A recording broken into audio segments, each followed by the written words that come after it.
It was one of those mornings where the sun was shining, the air felt calm, and I thought the day would be peaceful. I had barely stepped out of my car when I saw her arms crossed, lips pursed, eyes narrowed like she had been waiting for me.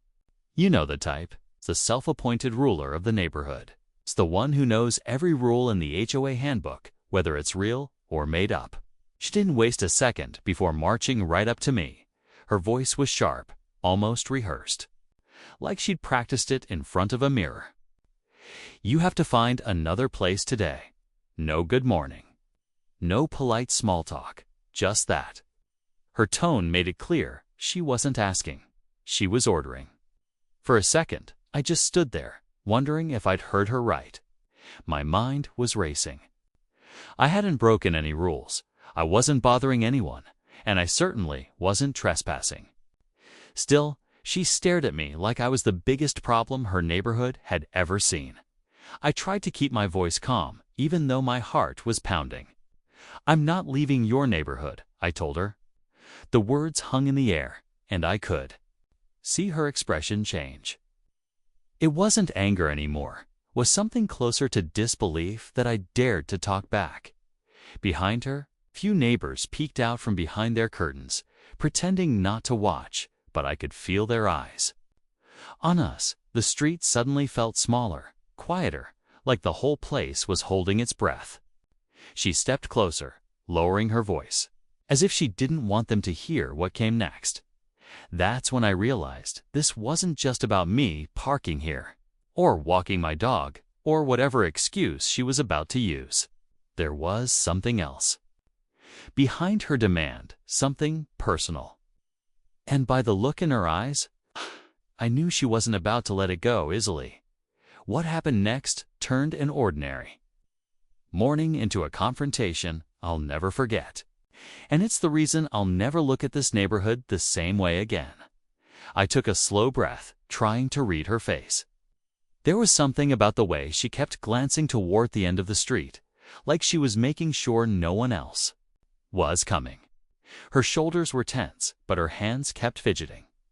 And that told me she wasn't as confident as she wanted me to believe. "I'm serious," she said, her voice lower now. "You can't stay here. People are already talking." That made me pause. People? Who exactly? I looked around at the quiet row of houses, each with their perfect lawns and spotless driveways. The place looked like it belonged in a real estate magazine. But there was no warmth in it, just the kind of silence that makes you feel like you're being judged. I thought back to the first time I came through this neighborhood. Even then, I felt the eyes on me. The tidy curtains would shift just enough for someone to peek out, then quickly close again. The HOA signs at the entrance spelled out all their community standards, but I'd never seen anything about someone like me not being welcome. Still, from the way she was talking, sounded like the rules here went far beyond what was written down. "I'm not here to cause trouble," I told her, but she shook her head like that didn't matter. "It's not about trouble," she replied. "It's about keeping things the way they're supposed to be. The way they're supposed to be." The words hit me in a way that made my chest tighten.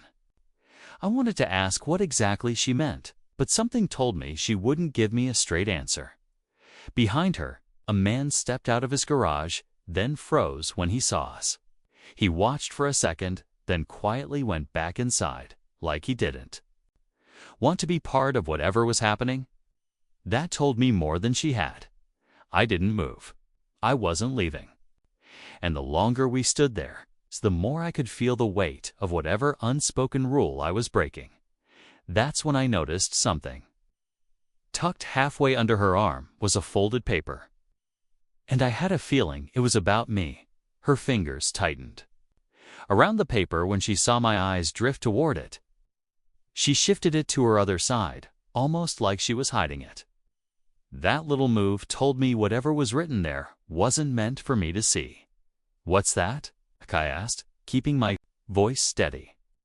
She didn't answer right away. Instead, she glanced toward a house 2 doors down, where an older man stood on his porch, arms resting on the railing. pretending to be deep in thought while clearly eavesdropping. "It's nothing you need to worry about," she finally said, but the way she said it made me even more certain it had everything to do with me. I thought about the whispers I'd overheard earlier that week when I passed by the small park in the center of the neighborhood. A group of neighbors had been talking in low voices, stopping mid-sentence when I walked by. They'd smiled politely, but their eyes gave them away. This wasn't random. Something had been building. The man on the porch turned and went inside. And that's when I noticed another figure, someone watching from a second-story window across the street. Curtains parted just enough for me to catch the movement. I couldn't shake the feeling that this wasn't just about one person's dislike of me. It felt organized. I took a small step closer, just enough to make her back up slightly. "Okay. This is about some HOA rule," I said. "Then show me what it says." My eyes flicked toward the paper again. She exhaled sharply, almost like she was trying to calm herself. "You wouldn't understand," she said. "This is bigger than you think, bigger than I think." The phrase sat heavy in my mind. What could be so big, so secret, that it had an entire neighborhood watching me like I was a problem they needed to solve? She glanced down the street again, and I caught at someone in a dark blue car parked at the corner. Engine running, waiting, and suddenly I realized this confrontation wasn't the start of something. It was the middle of something I hadn't even known I was part of. The low hum of the car's engine at the corner seemed louder than it should have been. I kept my eyes on her, but I could feel its presence like a shadow. She noticed me glancing past her and stiffened, as if that car being there was part of some plan she didn't want me figuring out. The paper in her hand crinkled as she adjusted her grip. I could see a faint stamp at the top, something official looking, but she quickly folded it over. Her breathing was uneven now, and mine wasn't much better. The street around us was too still. Even the breeze had stopped, like the whole neighborhood was waiting for the next move. "You need to go," she said again, but it didn't sound as sharp this time. It sounded urgent, like whatever was coming next wasn't about HOA rules or keeping things the way they're supposed to be. A voice called out from somewhere behind me, male, deep and quick. "Is everything okay here?" I turned just enough to see a man walking up the sidewalk, hands in his jacket pockets. His eyes flicked from her to me, then to the car at the corner. She stepped forward, almost blocking me from him. "It's fine," she said quickly, too quickly. "We're just having a private conversation." But it didn't feel private anymore. The second-story window across the street had opened wider. The man on the porch was back, phone in his hand. Every set of eyes in this perfect little neighborhood seemed locked on us now. The man in the jacket stopped a few feet away, his gaze steady on me. "Maybe you should hear her out," he said quietly. But his tone wasn't friendly. The blue car's engine revved softly, like whoever was inside was getting impatient. I looked back at her, and for the first time I saw fear flash across her face, not anger, not annoyance. Fear, and then she leaned in, so close I could feel her breath, and whispered, "If you stay here, they'll come for you." Before I could ask who they were, the car door at the corner swung open. A tall man stepped out of the blue car, moving with the kind of slow, deliberate pace that makes you forget to breathe. He wore a dark baseball cap pulled low, and even from where I stood, I could tell he was watching me, not her. His gaze didn't waver, not even for a second. The woman in front of me straightened up, but her hands tightened into fists at her sides. She didn't greet him. She didn't even look at him. It was like she was pretending he wasn't there, though every muscle in her body betrayed that she knew exactly who he was and why he'd come. He stopped in the middle of the street, still staring. The sound of his footsteps on the asphalt echoed, sharp and hollow.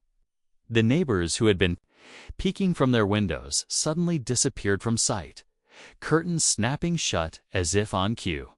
I felt my pulse in my ears. "Who is that?" I asked her under my breath. She didn't answer, just whispered, "Don't talk. Not now." The man in the jacket who had approached earlier took a single step back, almost like he wanted no part of what was about to happen. His sudden retreat only made my skin crawl more. The man in the cap finally spoke, his voice low but carrying across the street. "We've already warned you once." I froze. He wasn't looking at her when he said it. He was looking straight at me. The paper she'd been holding trembled now. And for the first time, I caught part of the writing, my name. It was printed at the top in bold letters, followed by something I couldn't make out before she crumpled it in her hand. "You need to leave. Right now," she said, louder this time. But her voice cracked. The man in the cap started walking again, closing the distance between us, each step heavier than the last.